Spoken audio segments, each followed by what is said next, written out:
guys. We're back for another Geek Tavern. As always, it's me, Shawn. I'm joined by Mike. Hello. And Aaron. Hey. And I guess we'll just jump right into our reviews today, or our discussions. It's not really much of a review. I don't know how you can review a documentary other than saying if it's good or bad. Right. But, the content of it. Then again, a documentary is very subjective. Like your view of whether it was good or bad comes from the subject matter itself. Right. So really, a documentary is open to interpretation. So even in our brief discussion before recording, I think we're gonna have different views on probably both of them. I think we are. So I guess we'll start with Val, just because that was probably the more accessible one. So, not really. Okay. I think that one might actually be harder if you don't have Prime. Well, everybody has Hulu. Everybody and their brother has Hulu. I think you mean everybody and their brother has an Amazon Prime account. Not necessarily. Pretty much everybody. Pretty much. I only have it because I did a trial for 2 weeks. Well, I had Prime, and they kept sending me things in the mail that are like, you don't watch anything on Prime Video. And I'm like, there's a Prime Video? And I went to it, and I was like, oh my god, yeah, I guess I am really missing out. Yeah. This was years ago, but they just kept sending it to me. They're like, you're not taking full advantage of it. And I'm like, oh yeah, I guess for $13 a month, I should probably watch some of the content that's on there. Which is equal. I mean, it pays for itself. Yeah. Yeah. Especially considering that a lot of movies are like staples of it. Like, not just the ones that they produce themselves, but there are movies that are just on there constantly. They never cycle off. So, I mean, it does. It pays for itself. Yeah. But for those who do not know, Val is a documentary series. I guess not series. Documentary movie of Val Kilmer, just like recording his life and his endeavors from since he was a little kid until now, with his unfortunate lung cancer that he received. It's throat cancer. It's difficult for him to talk now, so it motivated him even further to express his life to the world because he can't communicate. So not to like skew off, but I don't know if you guys read the article about it, that they're thinking of using deep fake technology to replicate his voice. Like, they're gonna put like a voice box in where he won't have to use like the stoma to talk. It will replicate, it'll play like his voice. Like, they're gonna take if I understood it correctly, they're going to take all of his dialogue from movies and download it into an AI that will talk. I was going to say, people, they do that now, just not put it in somebody. Yeah. Basically. Yeah. So how that would work. I mean, I guess it would just, I don't know. I don't know. It was interesting. I was like, hey, if I could give him back his voice, Yeah. Why not? I love the decision that they did to have Jake, his son, voice narrate the movie, because he sounds remarkably like Val Kilmer did in his younger years. Well, it started, and I was like, did he record this beforehand? Yeah, because I was like, and then I realized that there was just a slight difference in that voice compared to different shots that Val had of himself. I was like, that must be somebody who just sounds like him. And then it wasn't literally until the end that I realized it was his son. I mean, I'm pretty sure it starts the movie with him. I'm sorry, just wasn't paying attention. You hear the narration, and I think it's probably about at the 20-25 minute mark where it cuts to the sound recording studio where his son's sitting there, and he goes, all right, let's do another one, and then starts reading it. I mean, maybe at that point I just didn't realize it was his son. I don't know. Honestly, I'll be honest, I didn't know that was his son. Well, I thought that it was just somebody who was very good at doing a voice similar to his that they just hired to do that. At that point I probably just thought it was somebody. Yeah. Because I do kind of remember the studio just stuff. A voice actor who sounds remarkably like him. I watched it with subtitles, and it named him. And then obviously he talks about his son throughout it, so I knew that it was him.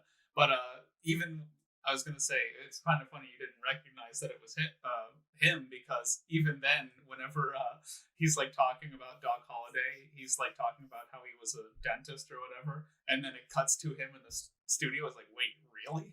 Like he's like reacting to the script, Yeah. which I thought was a funny interlude to what they were showing. But yeah, it's pretty tragic what happened to Val Kilmer. I was completely unaware. Oh, you didn't know about it? Not really, no. I knew he wasn't active. I thought that he was recovering better. Like, I thought that he would eventually regain his voice. Well, granted, this was done, finished like a year or two ago. That they were probably editing this all together and everything. When his mom passed away, it was 2019 because it had the date on the ashes. So so it's a rough estimate. Yeah, I mean, he might be a little bit better now, but he, back at that point, it was not good. Yeah, it's probably still not good for him. Right? He might be better, but who can say for sure? Yeah, Google can. Probably. We ask Google. Tell us. Google knows everything. Yeah, I appreciated that look into like an actor's life because I mean that's really the goal. He said he wanted to make a documentary on acting because people don't realize. Well, some people don't realize that the person that you see on screen isn't the person. So like Val Kilmer is obviously an extremely talented actor, and people probably like have that image of him and that they think that's who he is, but that's just not who he is. Yeah. So like him chronicling his life and then just like showing that was great. Yeah. Just the first part with his, I'm gonna say first part because it's early in his life. The passing of his brother. Oh yeah, like that was awful. Yeah, like as a person who used to have epilepsy, like yeah, it kind of hits home. But yeah, it was very heavy. That, and then again on top of that, his family troubles with his dad like taking advantage of him because he has all that money. And he's like being like a land mogul, but basically like skirting around the law. And Val was like forced to pay a lump sum of money or sue his own dad. Like he's like, he basically said that he wrote a check for everything that he had, and then just like couldn't even sue him for like a not so crazy amount. I don't know. Either way, so it's a suing your own father probably is not a great feeling. Yeah, probably don't want to do that. Right. The biggest thing that I liked was all the behind the scenes stuff, basically. Oh, him pushing Marlon Brando on a swing. That was weird. That is really weird. And Marlon Brando seemed completely uninterested with everything. Oh yeah, in that scene, like he didn't even like answer Val's I figured he was probably on some kind of substance or definitely. But he just seemed completely out of it. And then they're like, Marlon's not on set today. Hey, who are you? Like, and they're like asking, like, what did he say his name was? So it was like Doug or something. It was like Ned or Ralph or something like that. Yeah, they're like, keep it up. You're doing a great job. Yeah. They're like, wait a minute, what? I didn't even know about that movie. I had heard of that movie or the book because I'm pretty sure is that the one with the weird like costumes? Yeah, something of the Island of Dr. Moreau. Yeah, and I had no idea Brando was in that. And I'm like looking at it, I was like, oh my god! I was like, this is Brando on his deathbed at this point. Maybe he died on that swing. Maybe. That was the last known footage. But that was interesting just to see how that movie was doomed from the start. Yeah. Just like, and to hear the audio where he's like, turn that camera off. And he's like, listen, I'm not like, you need to figure out your shit so we can finish this movie. Yeah. And he's like, I'm the director. He's like, and we're your leading actors. So you got to figure this shit out or we're leaving. Yeah. Like him and David Toulis are just like completely out of sorts. Oh, they're just like, he's like, can I do anything for you? He's like, writing. No. He's like, write it better, make the writing better. He's like, oh, you want to write with me? We can write. I like the one inside the actor's studio with Val whenever he was talking about his time with Juilliard, and he was like reading some poetry that he had written. I thought that was I just really liked that part. because everybody's like an artist, especially if you're an actor, but people think that they're relegated to only acting when he's clearly a filmmaker, and they're all basically creative. He's a cinematographer according to the song. Yeah. I was like, okay. Yeah, I was like, all right. I had checked out at the song. I was like, yep, okay. Oh yeah, I turned it off. The song at the end of the credits. It's like, I'm a cinematographer. Oh, so it was repetitive. Yeah, the entire time. I was like, I'm out. No, I don't even remember that. So good. Lucky you. Lucky you. Yes. It's like that damn song at the end of Snowden that I absolutely despise. I was I mean, maybe it wasn't a secret. I've never really dug in behind the scenes stuff with Batman Forever. I didn't know he was completely like isolated. Yeah, like, which sucks. How hard is it to just poke a little hole? Like, are you gonna pick that up on camera? No. No, but like, I mean that's another case of a big studio just not giving a shit about what's actually. I guess it seems like they didn't let him like have any creative liberties with it. I guess no. That was, hey Val, stand stiffly in this costume. I like say the line, Val. That's how he approached the movie. It was like, well, Tommy Lee Jones and Jim Carrey are so big, you can't have like the hero be just as bombastic because that'll just be too much. So he has to be like the anchor. Yeah. And he's like, I slowly realized that my part of the movie was to just stand where they told me to stand and talk, say lines. Yeah. Say the line, Val. That probably sucks because being like, obviously taking Batman is like such an opportunity. Right. Like, holy shit, of course I'll play Batman. And right. then realizing it's like, oh, this fucking sucks. Yeah. That can't be great. Oh, what have I done? So I really, it didn't really change my view on the movie, but obviously George Clooney is the worst Batman, but that's probably why nobody like goes to Val Kilmer when they think of Batman. It's always like, us, just because our generation, Christian Bale or Michael Keaton. Yeah. So, and I totally agree that they're obviously more iconic. There's something, I don't know what it is, but Val Kilmer was a good Batman. He's not the best, but he is a good Batman. Yeah. But yeah, Clooney's the worst.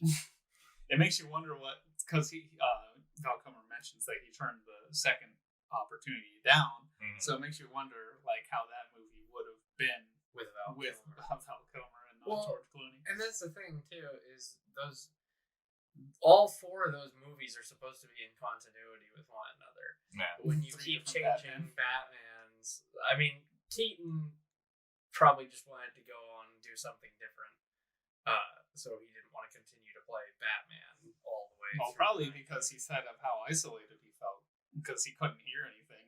If anything, his suit would be less advanced because it, Oh yeah. Actually, his looks much more stiff. Yeah. Compared to Kilmer. Like he has he straight up couldn't with his shoulders. Yeah. So yeah.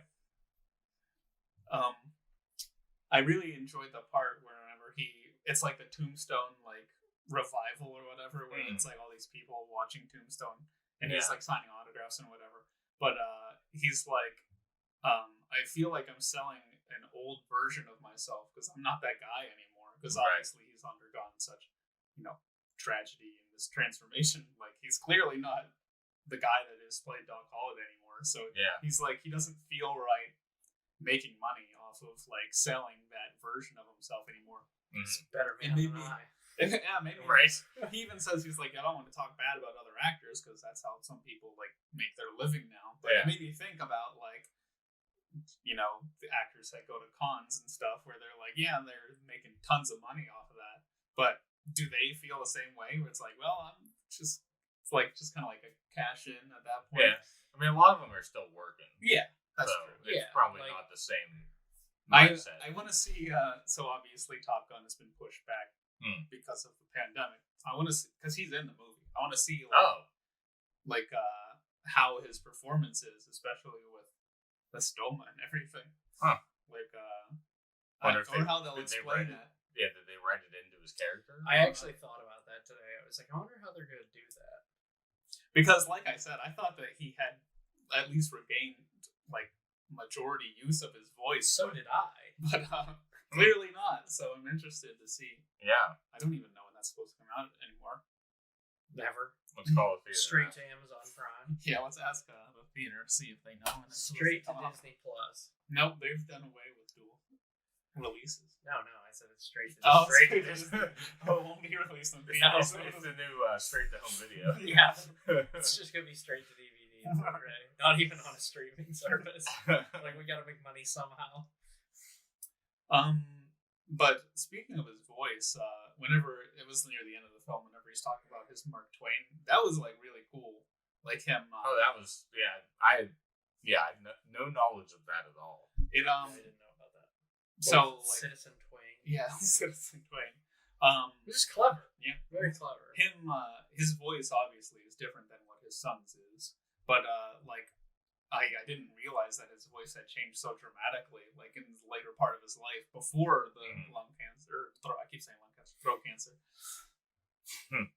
You know, and then I was like, I almost didn't recognize him talking as just like him. Well, I mean, he was doing a voice, wasn't he? Yeah, but like it had clips of him on like Conan or whoever, late Oh. night and like talking. He had a very raspy, like deeper voice, like at that point.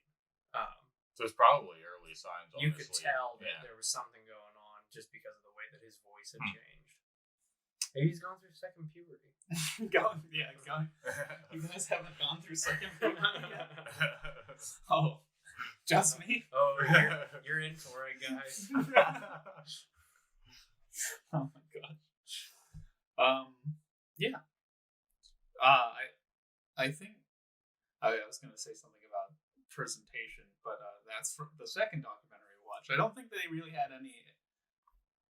Like I was gonna say about the animation that they had in the second movie we're gonna talk about. Do they have anything like that in this? I don't think so. Not really. Well, the only thing was like him scrapbooking. Yeah, his scrapbook with stuff, the, which is very, very artistic. mhm. Very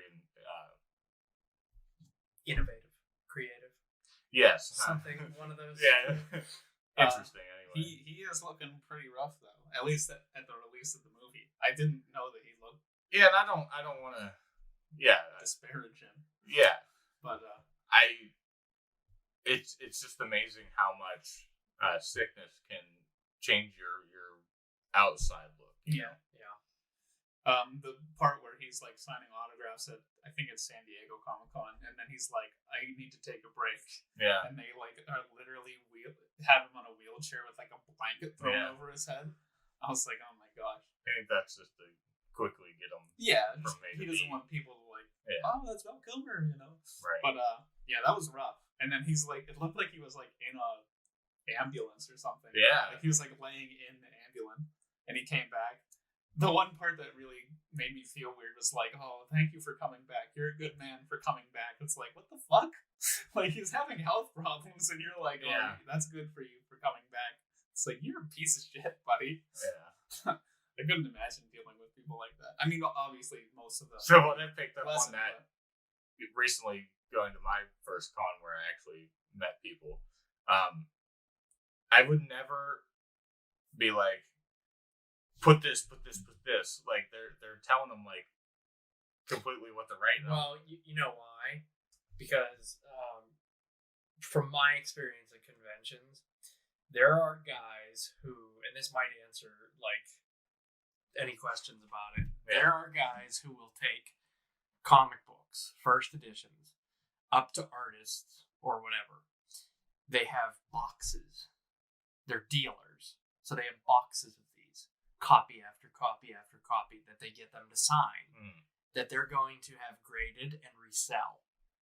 And they are usually like the first people in line. Well, thankfully at conventions now, most of them are like, are you a dealer? And they go, yeah. And they say, back of the line. Because the people who just want autographs because they admire these people and want to meet them and just talk to them for a few minutes are the people that get the first crack at it. The people who are simply getting something signed to resell it should be at the back of the line. Yeah. Or I- just shouldn't be there. Yeah, hey, or have a special hour where they sign dealer stuff and they have to pay a fee. Mm-hmm. Like, you shouldn't be able to walk up with a long box to Jim Starlin and go, hey, sign every copy of Thanos Revelation or whatever. And then it's like, oh, okay, yeah, for $200. Well, that's the thing. Like, I mean, if I it's feel like you'd have to pay for a if it's- signature, yeah. basically. well, Yeah, there should be like because some big guys do that. Like Art Adams, I had him sign the Dark Horse Godzilla comics, and it was first 4 or 5 signatures were free. After that, it was like $5 per signature or something like that. So it's not outrageous, but if you're getting a shit ton of stuff signed, yeah, the dude's just like, and especially I need to go if that you're, where they're charging that because it was Well, $40 just for one signature. Well, yeah. Comic artists are a different genre. Like in that, like 90% of comic artists won't even charge you to sign unless they're big names like Jim Lee or Frank Miller. Like those guys, they know they're big. They know that they can charge $50 for you to get Batman or The Dark Knight Returns signed or Batman Hush. Yeah, like that. Granted, they're huge artists. They deserve that. However, most of them are. There are some that are that caliber, but don't see themselves as that caliber, so they don't charge for signatures. Which is one reason I like going to Comic Cons for the artists. Yeah, Because I like to talk to them and talk about art so that I can learn. Whereas like celebrities will just like charge, and that's the thing.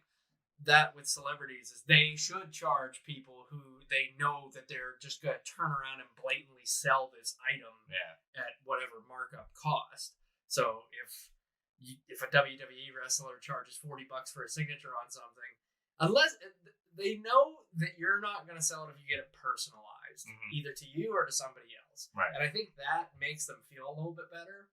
But when you just get like a signature and they're just like, okay, here. Like, because I know this is going on eBay in 10 minutes, so like it's shitty, yes, but they already made their money. Yeah, and I'm not putting down anybody else's profession if that's what you sell. If you sell memorabilia like that, that's cool. But you're kind of a scumbag if you stand in line and cut in front of people with a laundry list of things for them to sign and stand there for an hour. Now, why don't celebrities just sign things and put them on eBay themselves? I mean, then they'd make even more money than just going to a con. Some do. Oh yeah. I signed this thing. Buy it. I signed my toilet lid. No, Robert Englund does that. They ship him like a bunch of gloves, and he signs them, and they sell them on a website. So, I mean, they do that, but it's a lot of work for them. It ain't a lot of work for them to hop on a fly to New York or Pittsburgh, and sit at a table for 8 hours and just go, thanks. I mean, thanks. You know, it might be a little bit more stressful. Of course, it'd be kind of boring just signing your name. Oh yeah. You know, without the personal interaction.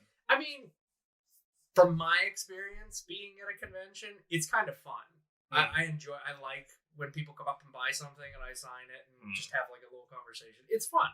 Yeah. I genuinely enjoy that. And I'm sure a lot of these celebrities do. Like I've told Shawn that Michael Biehn, speaking of Tombstone,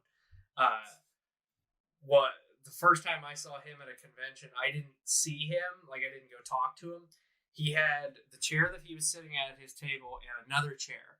And the guy was like asking him questions either about Tombstone or Terminator.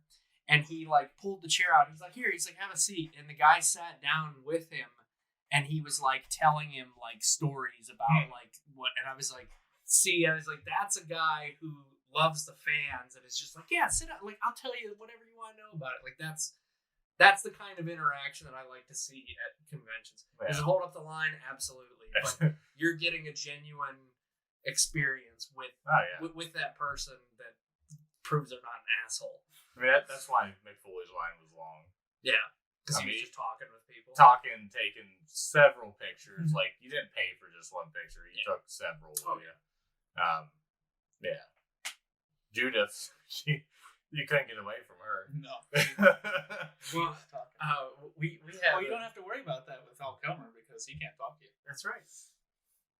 So his lines probably went by pretty quick. Oh yeah. Not with everybody asking him, "Hey, write this line." Write this line. Well, he's probably just like, now write the. Like I haven't even finished this one. Yeah. We had. I think you guys were there. We were at the same convention, but we didn't run into each other the whole time. It was Vern Troyer and Mindy Sterling from Austin Powers. She was Frau. Mm-hmm. We were walking around. My buddy was in his Halo armor, and she was like, "Hey," she's like, "Come over here." And like she called us over to her table just so she could see it, and we were like talking to her for like 10-15 minutes. Like we were just standing at her table. I was like, "See, that's cool." I was like, I like just like when they're as interested in everything that's going on. Oh as yeah, you are. yeah. But that con tangent aside, That was a tangent. we're just filling time here. Yeah, as you say, filling time. Do you guys have anything else really to say about it? Not really. I think that's kind of why we went off on the tangent. Yeah, I mean, it was great. I don't want to rate the movie just because. Okay. I mean, I actually was going to say let's not rate either of these. I think because if you have any interest in Val Kilmer or any interest in like the process of making movies or the actors themselves, I think you should totally watch the movie because it's a great insight into that and just like specifically Val Kilmer's life as a whole. I think that's just like a nice encapsulation of it. And I feel like they barely even scratched the surface too, because they said that he had like a whole warehouse full of like video. Yeah, because they go to the warehouse. Yeah, and he's like they're picking and choosing like what he wanted and what he didn't want. Yeah, like home videos and just like his time on set. I kind of wonder what else he has from the Batman set, because he probably couldn't. He probably was like Jim Carrey or Tommy Lee Jones will probably sue me. I imagine that he has a lot from that set simply because he felt so isolated. He probably has a lot of. That was like probably an outlet of him just like filming and shit. Yeah. I mean, if you saw how that director responded to him filming, I don't know if the other actress would have responded in the same way. I guess that's one thing that we really didn't touch upon was the fact that Val Kilmer has been sort of lumped in with this stigma that he is difficult to work with. Oh, right. Yeah. Which, and Robert Downey Jr., like they were interviewing Robert Downey Jr., and he's like, he's not. Yeah. He's like, I really don't understand where this comes from. Like, well, that's because that boils down to him wanting it to be the best work that he can do. Yeah. So, like, which that's how you should approach any work. Yeah. So do your best. That's probably where it's a lot of directors just want people to come to work, do your job, shut up. Batman, case in point. Yeah. So he's probably like, well, it could be better if we do this, and they're like, just do the fucking thing, Val. Yeah. Just say the line. Say the line, Val. But it's shitty. I don't care. Okay, well, neither do I. Well, then neither do I. Yeah. But yeah, I recommend watching it. I guess I'll say that much. Yeah. I recommend watching it. Absolutely. It's not. It's pretty accessible, and it's not that long of a movie either. So yeah. So our next documentary we watched was The Donut King on Hulu, following the story of Ned. I don't know how to pronounce his last name. I feel like I'm butchering it, but Ted Noy. He was a Cambodian immigrant that basically thrived in the donut business on the West Coast, and because of that, brought a bunch of other Cambodians to America, immigrants, and they ran their business, like they ran that empire essentially for the good part of such an odd 3 empire decades to like overtake. Everybody loves donuts. Well, absolutely, but it's just like you never would have thought that. like you never would have been like up until watching this, I was like, huh. Cambodian immigrants like created the donut empire. Like I never would have in a million years just like popped into my head like, oh, you know what, that makes sense. Like no.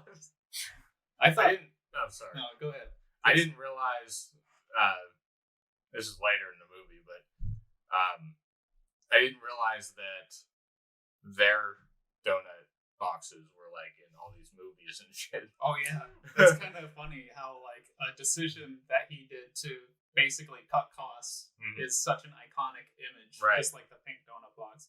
It's like, well, they're 10 cents cheaper than the white ones, so we'll save shit tons of money on getting those boxes. Yeah. And it's just like this iconic visual now, Right. because of that one decision. Yeah.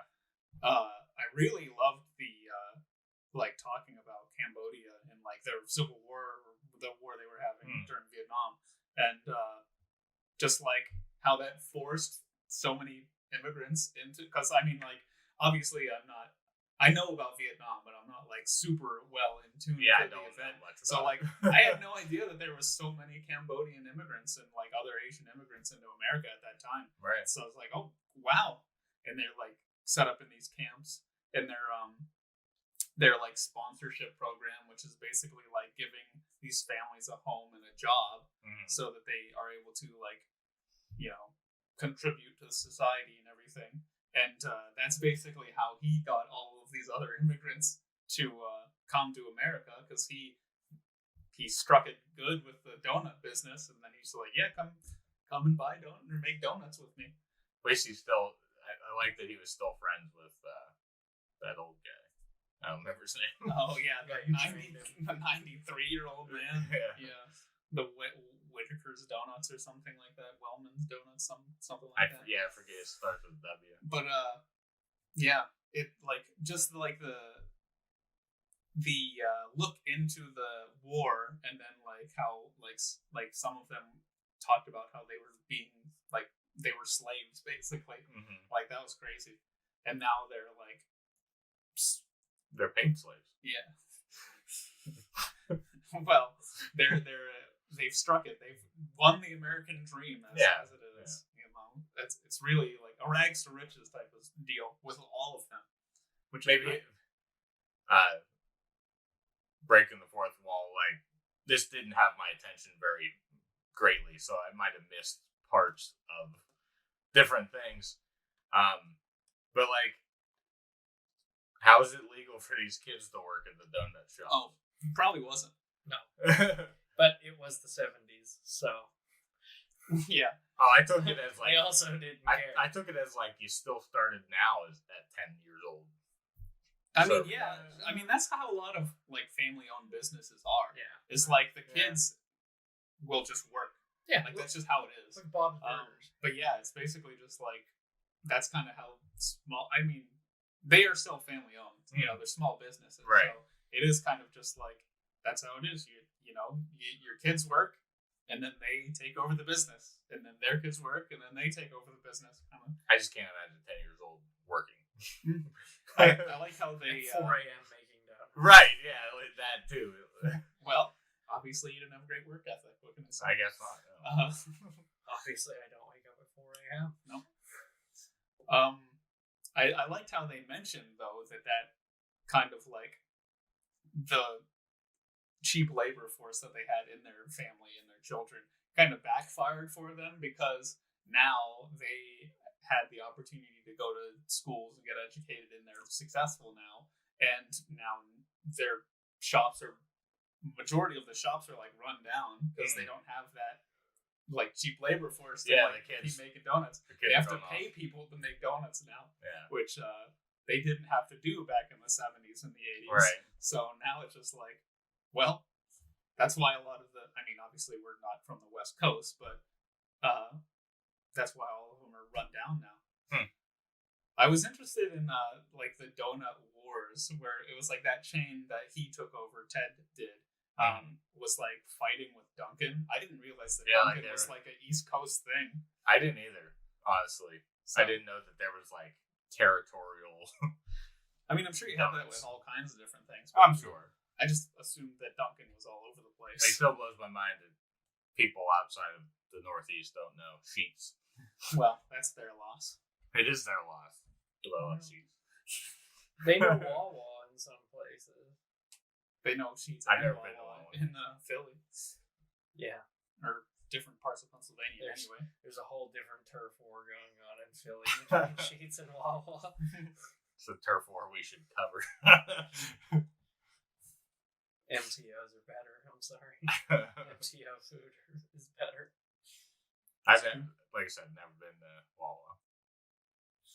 We went there during our vacation. In Florida. Cheap beer. Yeah. That's probably just Florida. That's true. Yeah. we got like, not gonna name a brand, but we got like a 4-pack of beer, and it was like only $4. Wow. Yeah, it was beer. it was like they were 16-ounce cans. Oh. So it was like, oh wow, okay. I'm pretty sure that's just Florida. Yeah, because Pennsylvania is pretty. No wonder everybody wants to go to Florida. Alcohol. Well, damn, I'll move there. So beer's that cheap. But as always, the rags to riches, back to rags story, where Ted lost all his money gambling in Vegas. You hate to see it. Cheating on his wife. So, like, I love whenever they left Cambodia and they're, like, talking. It's like, I will never go back there again. And then he lives there now. He had to move back because he lost everything. So he doesn't still own it? No. Okay. He probably gambled out at that point. Yeah, he gambled away all of his money. And then you probably missed this bit. I do remember that part. I remember him talking about that. Yeah, the youngest child that he had to go with them on his, I think it was his 18th birthday, or the day that he graduated high school. They made him go with them to another donut location. It was the last one that they owned, and they were selling it. And it was in his name. Yeah, it was in his name, so that's why they needed him to come along. And then eventually they got pulled over by a police officer. There was like $18,000 in the back of their car. 68 or something. Oh, really? Okay. Yeah. Well, there was a shit ton of money in the trunk of their car. Yeah. They got detained because the payments on the car were like 3 months out. So it was flagged as a stolen car. So the police pulled them over thinking it was stolen. They were held in like the police station for 4 hours until it got sorted out. And then he's like, hey, there's this shit ton of money in the trunk of the car. And then they go and look and they're like, no, the money's not there. So somebody, I wonder who it could have been, stole the money from them. Oh my god. Sorry. I mean, they didn't imply anything. They didn't imply anything. I might be implying something. But all their money was gone. Oh. Hey boys, we hit the jackpot. I missed that because my guess was there was never actually any money exchanged. Well, yeah, like they went, handed him a bag for show, said his family would buy that. You telling me sold. That they're not going to like look in the bag to see if all that money is there? No, I'm saying that they told Ted, we're not giving you a goddamn cent, you're giving us this. And they gave him the bag so that his wife and son would think that he got money from it, when in reality he wasn't getting anything for it because he had no way of actually selling it or whatever. Like, that he was in such bad debt, there was no way that anybody was going to give him money for that. That they just basically gave him the bag for show, and then when they checked the trunk, they're like, the bag is here, but there's no money in it. I mean, that could be. Like, that he set it up. He knew, and so did the buyer. His family didn't, so he wanted to make it look like they were getting some money, when in reality they weren't getting it. That's the way that I took it. Is when they opened it up and looked, they're like, there's no money. I took it that they came back and took the money, but possibility. I do remember. I mean, we don't know, but so either way, all speculation. Yeah, make a documentary about that. Yeah, I want to know what happened to the money in the bag. Yeah, we're gonna have. What's the money in the bag? Let's trace those bills. We're going to go on a deep cold case investigation, and we'll be back later with the results. We'll make our own movie. We're gonna do a cross episode with BuzzFeed Unsolved. Yeah, solely about the money. All about the money. But this is something that I was very interested in. I mean, I love donuts. I should have got donuts for us. Well, I was literally gonna text you guys and be like, "There better be." I had 2 yesterday. I'm not eating another one. Everybody loves donuts. They mention it in the movie. Everyone loves donuts. So, and if they say something like, "An American eats." Oh yeah, they said it was like an astronomical amount. Yeah, I was like in shock. I've had like 4 donuts in the last year. I mean, I eat a lot of donuts, but it's like, maybe it's people like me that are just like completely outweighing the scales. But it's like, it was like crazy, like the amount. I don't eat donuts that often. I have, like, if somebody brings them to work, They know that I like the Oreo ones. I mean, you bring a dozen of donuts, and they're donuts I like. I will eat way too many of them. Oh yeah, like I could But probably. I don't like search them out. I could probably eat 12 donuts like in a day. Oh yeah. Oh, I definitely could. I just don't want to. I want to. My metabolism won't burn. I want to right now. Yeah. I haven't ate since 3 o'clock this morning. So Yeah, I want to eat a ton of donuts. Anyway, I liked. Bring us donuts. Yeah, send donuts to us. Send donuts. We'll set up a PO box and you can send yeah. donuts. Scale down. I'm not gonna be any of you if you want my address. But We'll give you Mike's address. Oh, okay. But I like how they talked about like how the one family they like completely rebranded with like they're like innovating donuts basically. Oh, okay. Like it was the very end The of cronut. yeah, the cronut. They Croissant. the croissant donut. Like, and the person that invented the donut sent him a cease and desist. It's like, you're using my idea. It's like, I'm not fucking using your recipe. Somebody. No, yeah. Remember when they said that, and you and I both looked at each other, and I was like, "What?" He was like, "I had that idea," and it's like, "Yeah, did you do it?" Like, yeah, it's just some guy who's like, "This is my intellectual property." Yeah. It's like, well, hey, dumbass, why didn't you start making cronuts? yeah. And I said, it's like somebody trying to patent the idea of an autonomous car. It's like people have been thinking about a fucking self-driving car since Yeah. cars were invented. Yeah, exactly. Like, hey, that was my idea. Yeah, you and about 10,000 other people. yeah, Like, it's like congratulations. But basically, like the one daughter of the woman that owns it, it's like become like a media mogul and like promoting the donuts through Instagram and different things, and their business is like completely taken off even more than what it used to be. Oh, wow. So I thought that was great. Like a look into how the donut business was back in the day and how it's evolving. And it had like all these different pictures of like stormtrooper donuts and like different things like that. I do remember. Fruity Pebbles covered donuts. Yeah, like which artisanal donuts. actually sounds really good right about now, damn it. Too bad we I've don't have never any had place that. around here like that. No. Craftsman We just have not named We have- the brand. We're not going to name the brand. Well, let's just say that Duncan doesn't hold a candle to them. Whoa, you said it. We can't say Duncan. We've mentioned You Duncan didn't say the already. whole thing. Yeah. America runs on donuts.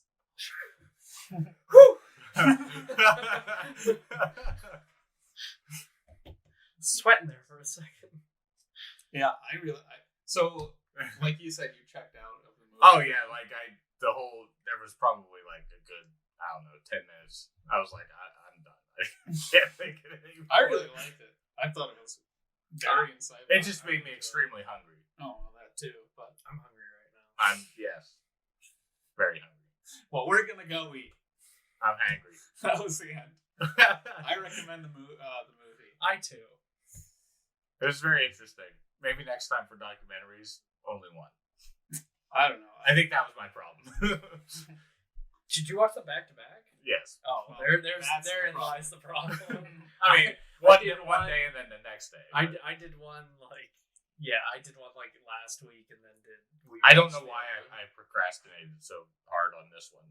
I was like, oh crap, it's that week. I feel like each one of us It's does it. time. And Yeah. then if it's a movie that we already love, we don't even bother to rewatch Oh it. yeah. Because it's just I've done that. Oh yeah. I don't think that I did rewatch The Wrestler Mhm. because I just know that movie so well that I was just like I can wing this. I don't need to rewatch it. I tend to rewatch it anyway because usually my picks are things that You want to rewatch. I want to rewatch anyway. Well, speaking of that, Speaking of that, it's your pick. that's like a segue. That's right. And I didn't have to do it for once. That's right. So this one's actually going to be something I haven't watched. Inspired by this week's pick of Val. We're going to do The Doors. Oh yeah, I've never seen that movie. that's on Amazon, I believe. Okay. In fact, a lot of Val Kilmer movies are. I on know Amazon Tombstone right was. I was kind of holding out for that one, but Tombstone, The Saint, Top Secret, and I've never believe seen The Doors. Tombstone either. Oh, it's great. Yeah, big time. Yeah. All right. The Doors. Yeah. The Doors. There you have it, guys. Thank you for watching or listening to us talk about Val and the Donut King. We enjoyed watching them and talking about them. If you don't want to be spoiled for The Doors, be sure to watch it before next episode. Like and subscribe, all that fun stuff. And we will see you in the next one. So, later. No fancy sign off this time. Yeah, I got none of this.